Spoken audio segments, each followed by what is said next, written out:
International Latin Rumba. Planning that the video is going to offer rumba walk, side action, basic, fan position, music, directions, space, weight change, and so forth. Starting with the rumba walk, and I'm gonna move forward. So there are certain things that are extremely important to follow to develop a good, well-structured action. If you follow all those minor things yet very important, then from there on you can only build, and basically the rumba walk is the sky will be the limit, so to speak, in terms of quality. So I'm going to start with the left foot of mine, and there are a couple of things that initially I'll try to target. The first one is I'll make sure my feet stay on the floor. The second thing is I would make sure that my feet end up planted every single time I commence the step. So I will start by brushing my inner thighs, and ideally I'll also try to close the heels or brushing the heels. This position I would call neutral position or also resetting position. From here on I will stretch the leg. The spine ideally would not follow right away. The spine will delay, and then after the spine will join. From here, I will make sure I fully change my weight over the front foot, and then the back foot can move after. A common mistake is right foot moves almost right away, and I'll make sure that I show it in a minute. So from here on, I will close the inner thighs. There you go, the inner thighs are closed. From here, I will basically point the foot, and I'll start stretching the foot. Then I'll move the spine, and I'll make sure I fully change my weight. What we don't want to happen is constantly rolling off the feet, meaning I take the step, and even before changing my weight, my left foot already moves forward, slides forward. What that tells me is that I have no foot pressure over the foot that it's supposedly next to move. So if I do it from a different angle, I'll commence the step, I will close the inner thighs, brush. In fact, for the practice purpose, I may sort of slow down and then move again. I'll make sure that I show my leg, and then from there on, I will get on the foot. My feet are well planted, sticky feet, connected feet with the floor. From there on, after I change my weight, I will go ahead and I can move the left foot. Same action applies, feet do close, here's the point, here's the push, get on the foot, and make sure those things are happening. Understanding that there is a music behind, so there's a 4-beat music that we have to deal with. Now, 4-beat music is one of the easiest and one of the most difficult at the same time to understand, because first thing first, we do not create action in every single beat, so we have to be aware of where we are related to the music. That's why having a specific choreography and making sure that you understand the choreography before is extremely important. When you're taking forward steps, you have to deal with a quick, slow, or a 2-3-4-1. On 1, in your Latin rumba, ideally you will hesitate, you will hold, you will stop, different ways of saying it. So if I use quick, slow, I'm going to start with quick, slow. On purpose, I'm slowing down my slow as much as I can, so I can create that elongation before I move. With the music, it is going to feel much quicker, no doubt about that. Yet we're trying to build muscle memory with no music before we speed up. Now on the way back, we follow the same concept as on the way forward. Obviously, counterbalancing the step moving backwards will feel different. Some people say how much more difficult that is. Others have heard that they're finding it more easier. So it makes no difference, whatever works. On the way back, I'll make sure I go to the neutral position.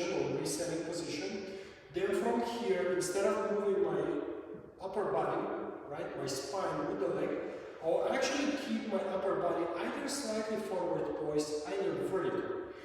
Most dance instructors will teach slightly forward poised, more assertive. Anyway, so from here you're going to stretch on the way back, and after that you will softly, gently roll on the foot. Feet are sticky. If there is a gentle, soft slide, that's fine. If you start moving your foot right away, it's not okay, because you literally just change your weight. And then move again. Go to the resetting position or neutral position. Start stretching the foot, softly roll the foot, and so forth, and move on and on, on and on. So if we do it just a little faster, it's going to go quick, quick, slow, and quick, quick, slow. Or forward, quick, quick, slow, and quick, quick, slow. We also have arms to deal with when we're moving forward. My advice is always coordinating one arm at a time. You can definitely play with both, which I will show in the video, but one arm is usually plenty. If we do one arm, 99% of the time our right arm is going to be connected with our partner, which means the left arm is free to move. Rumba, arm styling, less is more. So when I start moving, I would pretty much create a very soft wrist, soft elbow, and that will be it, to be honest. So I don't have to do a lot. If for whatever reason you feel fancy during the performance, and if you feel like adding a little more up and behind, once in a while, that's fine. As long as it does not become a habit of like, my arm is basically everywhere. The arm should never justify terrible feet or terrible upper body. The arm should always basically come after a very decent musicality, timing, understanding of movement. It is always the last thing happening in developing versus I prioritize my arm for the expense of everything else happening. Important. When dancing backwards, obviously it works the same way. I would simply keep a very soft arm. Now, in one of the videos talking about cha-cha, I've explained different arms. Cha-cha and rumba do not have the same arms. They don't have the same music, they don't have the same progression, they have very different speed and approach. They're same family, yet they're different. So understanding the differences is very important. Next thing in line, side step.